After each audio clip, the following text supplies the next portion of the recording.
What is up, my fellow Chibits? Today, I'm here to bring all of you the weekly manga chapter review of Tokyo Ghoul, chapter 88, titled Blast, and what a blast this chapter was. But save that thought. Before I even get into that, I need to talk about something I talked about last week. So as I said, supposedly, or apparently, Tokyo Ghoul is supposed to be on break this week.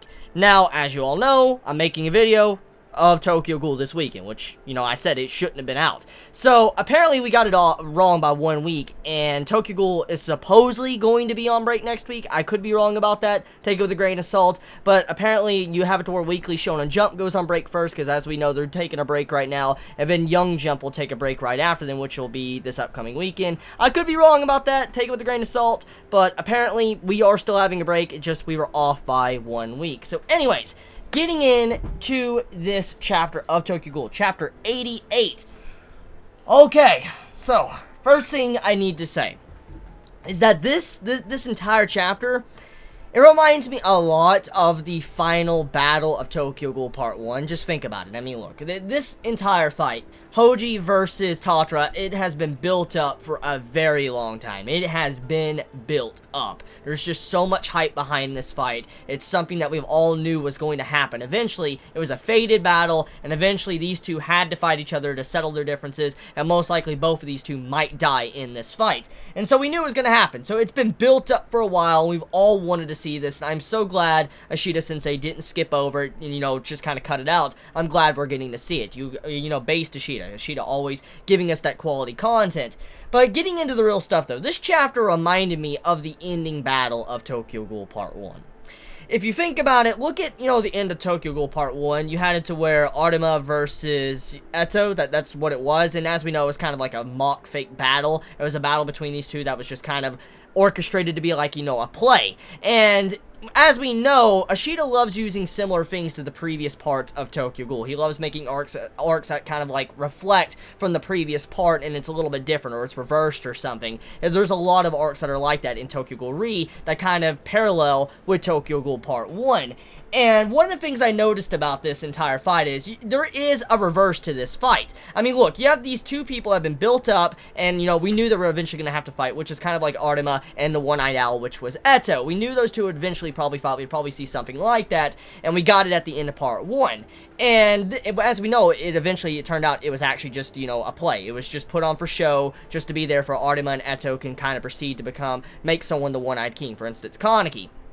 But as we know from this fight is not a play. It is not something that's being put on as, oh, it's fake. We know Tatra straight up hates Hoji. We know Hoji, as his job of what he's trying to do, he had to stop Tatra and the ghouls in China. And so this entire feud between them, we know it had to happen. And this is the exact opposite of how Arima and Eto's fight was. So once again, Ashita doing like parallels to fights or different arcs of Tokyo Ghoul, which I'm a big fan of, and I like how he kind of centered this chapter around it. Now, I don't know necessarily if that means that Ashita is going to be ending Part 2 of Tokyo Ghoul anytime soon, because that's still up in the air. But I will say, however, I do like what Ashita did with this fight. So getting right off into the chapter, like the first page, as always, you know, I'm going to go through the individual panels and pages and discuss my overall thoughts and, you know, tell you what I think of, like, certain meaning behind these panels. So you see it to where the events of this chapter actually takes place before the events of last week's chapter. Yeah, as you remember, in last week's chapter, you had to where Akira was being held by the throat by Sato, Pineapple, and it looked like either her neck got crushed and she died, or his arm got cut off, one or the other. We don't know exactly what happened with Akira in last week's final panel, and this chapter begins before that even happens. Before Akira is choked, and we don't know what happens to her because of Sato, this chapter begins before that, prior to those events, and we see kind of like a little bit of a match of Tatra versus the CCG agents, and also Hoji as well. So Tatra, he's sitting there just saying certain lines, which is badass, by the way. I like what he says to Hoji. He's like, Hoji, I am very happy. Everything ends today. My embarrassment for my older brother, my hatred towards you, and Ogiri Tree. It all ends today. It all ends. Pretty much he's saying, this is the day that everything I wanted, everything that we all tried to strive to achieve, Ogiri Tree and myself included, this is the day that it is all put on the table and it is concluded, regardless if I die or not. And I like how Tatra just declares this. He's like, I'm going all in. I don't give a shit. This is the final battle between me and you. This isn't going to be like, you know, a fake play like Artema versus Eto. This is a match to the death. Both of these two are going at it, and they might both die after the outcome of this battle. So we go into the next page, and the reveal here, oh my god, I'll get into that in just a second. So Hoji, he replies like, yes, everything will end. You will die here. And as we know, this has, you know, been built up, and so these two having this conversation is pretty fucking hype. It's really fucking hype, because Hoji, he's replying, he's like, you will die here, and as you know, Hoji killed a lot of people that Tatra cared about in China, even his brother, his older brother, and so you know why Tatra kind of wants revenge. So they're replying, and eventually Tatra is like, you know, I really do hate you, and he just pulls off his coat, which this is the first time we have seen in the manga of Tokyo Ghoul. I'm not counting Rude. I'm not counting that abomination. I refuse to count Rude. This is the first time we have seen Tatra show off his Kagane, and it's been so many speculations to what type of Kagane or whatever Tatra is capable of, and we finally get to see a glimpse of it. Now, there's something I want to point out, and I just want to quickly kind of explain my points on this, but also, there's something about this that we all need to look into.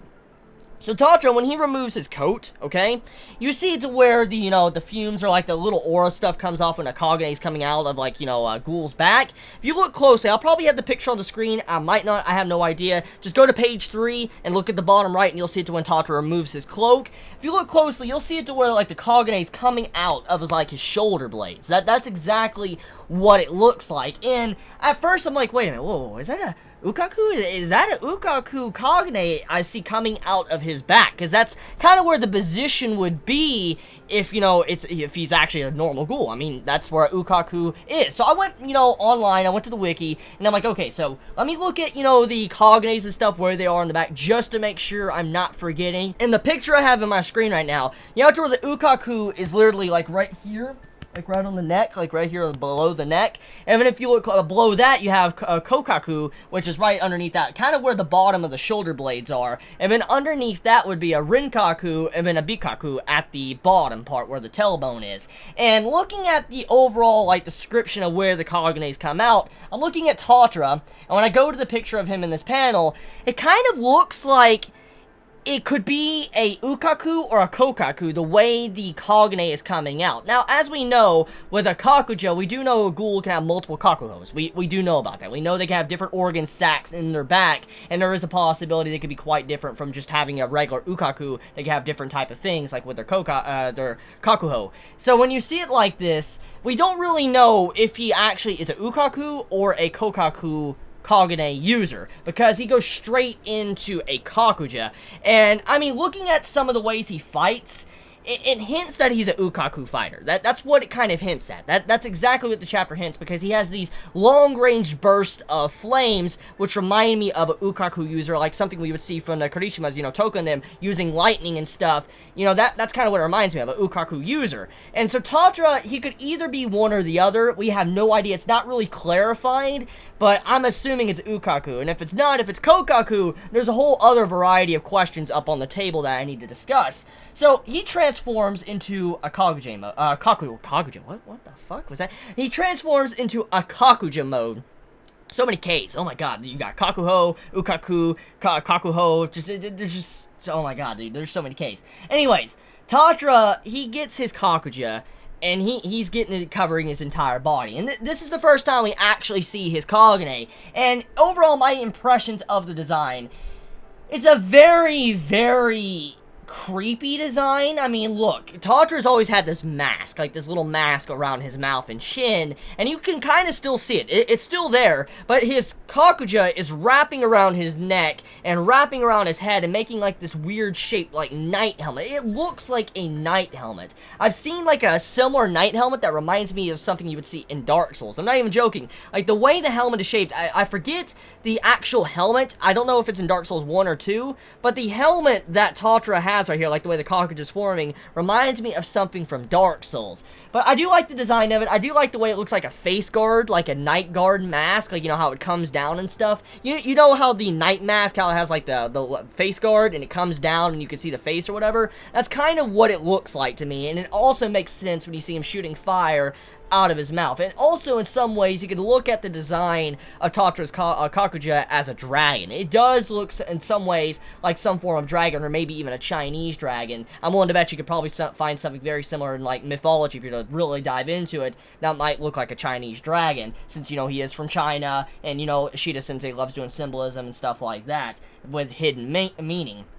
But anyways, as he's getting into Kakuja mode, he has multiple eyes just pop out. You see all these eyes just all over the place, and they're rolling all around in different type of directions.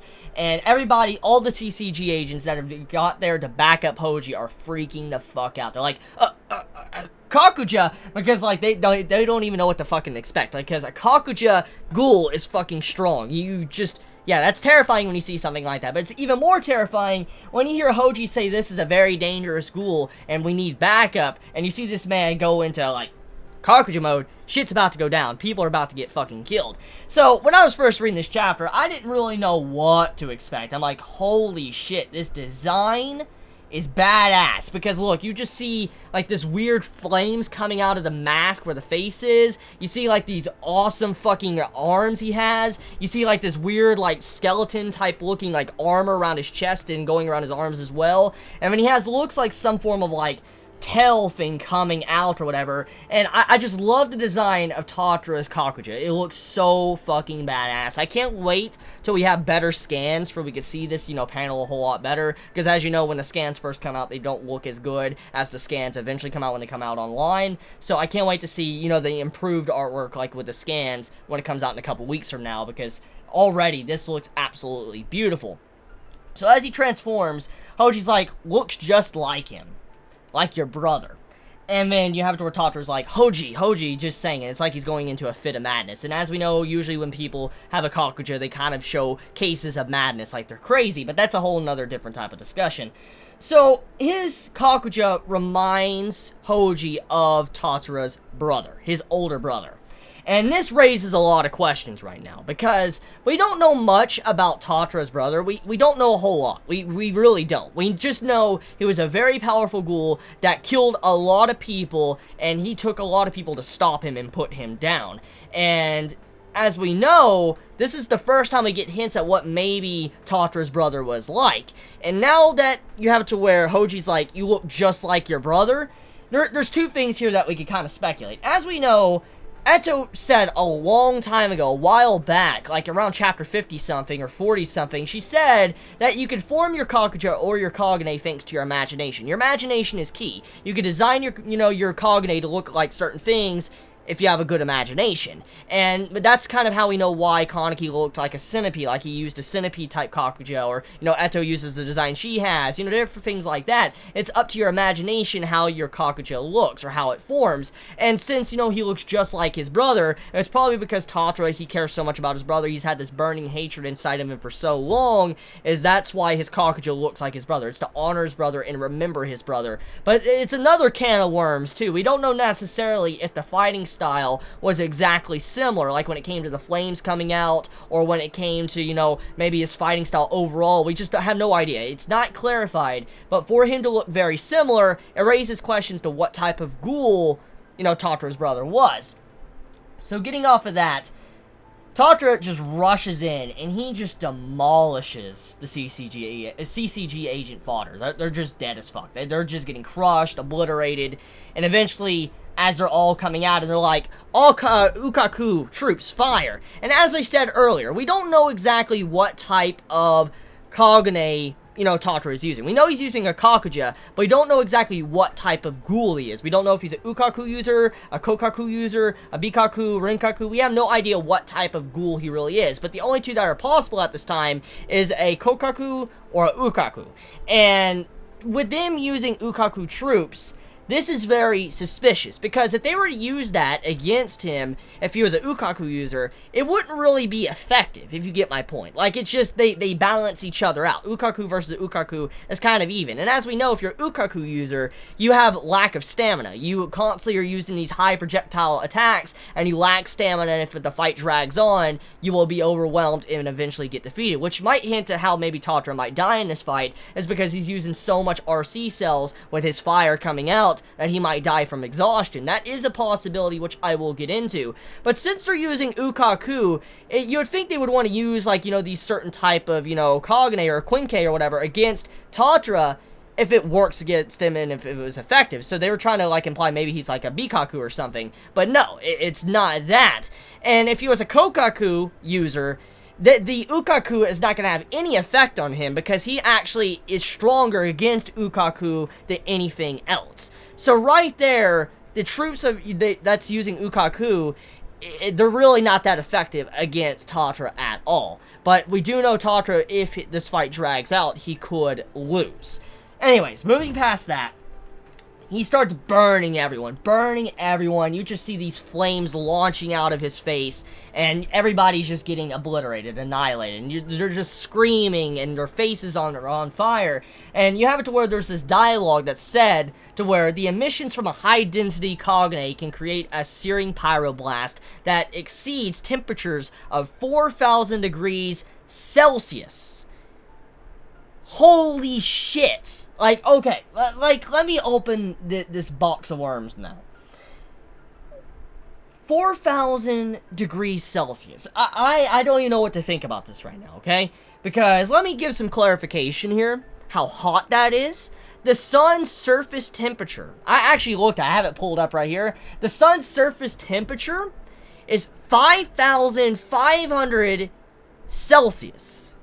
Now, as what we just found out, Tatra is spitting out a flame that is over 4,000 degrees Celsius. Holy fuck. I mean, it's almost hot as the sun. It is almost hot as the sun. Oh my god. You have to imagine the heat that is radiating out of that fire. In that entire room, the heat in that room is probably so bad. Like, in all honesty, everybody should melt instantly. They should instantly fucking melt, turn into ash. That's how hot it is. If Tatra is really using flames that hot, they definitely, they're gonna melt. They're all fucking dead, because nothing could stand that amount of temperature in that room. There's just no fucking way. That hot of a temperature, you're just not standing against that. 4,000 degrees Celsius, it is almost as hot as the surface of the sun. Oh my god. Anyways, getting back into the page. So, that heat, ridiculous. This is what the CCG members are up against. They are up against a person that can spit out heat that is over 4,000 degrees Celsius. That is a nightmare. Out of everything we have seen from Tokyo Ghoul, that is probably the most craziest fucking Kagane we have seen yet. I mean, look, we see Narukame and how it shoots lightning and stuff, but my god, it has nothing on this flame, this heat. It's ridiculous. And finding out that RC cells, if there's a high density to the Kagane, can create something like this, holy shit. Holy shit. I mean, it's not necessarily something that came out of nowhere. It's not. I mean, look, we've had lightning and, like, Tokyo Ghoul coming out of, like, a Kagane for a while now. I mean, since the end of Part 1 of Tokyo Ghoul. So this flames and stuff, it didn't just come out of nowhere. And RC cells, there's a lot of supernatural things about them, so we don't really understand the entirety of how they completely work. But the main thing is that for high-density RC cells in a Kagane to cause something like this, I can't imagine what other type of ghouls can have, like certain specialties when it comes to something like this, to be able to, like, create fire. I mean, imagine what maybe Kaneki could do if he had a high density of RC cells. Holy crap. So, yeah, I mean, finding out about the flames and how high density of RC cells in a Kagane or in a ghoul can do this, I'm interested to see what Ishida does in the future in certain fights. So anyways, one last thing before I drop this kind of topic with the flames. For Tatra to constantly be spitting out this fire, he's going to run out of RC cells quickly. I mean, he's overheating his body. If he's really heating his body up that fast, like 4,000 degrees Celsius, he has to be hurting himself. He has to be damaging himself, and no matter what, even if you're a ghoul that can regenerate and you have fast regeneration, you're not going to fucking tell me you're going to get undamaged by that heat. You're going to get hurt pretty damn bad. So Tatra could be hurting himself while he's using this ability with his Cogne. And with him constantly spinning out these flames, you just have to begin to imagine, like, how much RC cells he's losing by doing this, and how he's probably losing stamina and, you know, and all this while he continues to fight. So I could see easily him, as the fight drags on, he could lose it easily. So anyways, Hoji replies with, "Is this his desire for revenge against me?" He's like, "The strength of these flames is but the strength of his feelings for his brother." And he's like, "And the flames of his hatred will burn till vengeance is achieved." So Hoji is saying he will continue to burn these flames until he either drops dead or someone is killed. The person that his target of revenge is killed. Tatra is going in regardless of the consequences. He is going all the way. He gives no fucks. He's laying down his life to get his revenge. And that is what Hoji is trying to hint at. Like, this flame that he's emitting right now cannot be stopped unless he is put down or he puts down the person he wants to kill, which is Hoji. And then we see Akira open up a briefcase for a Quinque. And instantly, I think all of us kind of recognize this. I mean, majority of us instantly will. The Quinque that Akira is using is Hinami's mother. I mean, you could easily see the similarities, the way it is, the way it's forming a shield to block Tatra's heat. And so, yeah, it's kind of sad to see Hinami's mother being used like that. And, I mean, I wonder what's going to happen eventually when Hinami and Akira finally meet and they have a face-to-face conversation. Because seeing Akira use Hinami's mother like that, it's tragic. It's a very fucking tragic outcome to it.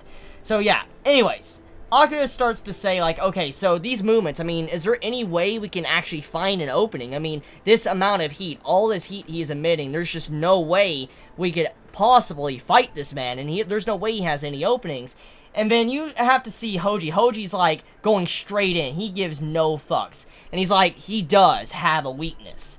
And you just gotta commend the man. You gotta commend the man, Hoji, for actually having the balls to continue going in even against these impossible odds. I mean, look, he's going up against a man that is spitting out flames that hot, and he is not turning down. He's not turning around, trying to run away. He's standing and fighting against Tatra. He is taking this full brunt of vengeance that Tatra is, you know, venting towards him, and he's going headfirst in towards him. You gotta respect the man. Even though Hoji, what he did in the past, we you know, that's kind of scummy.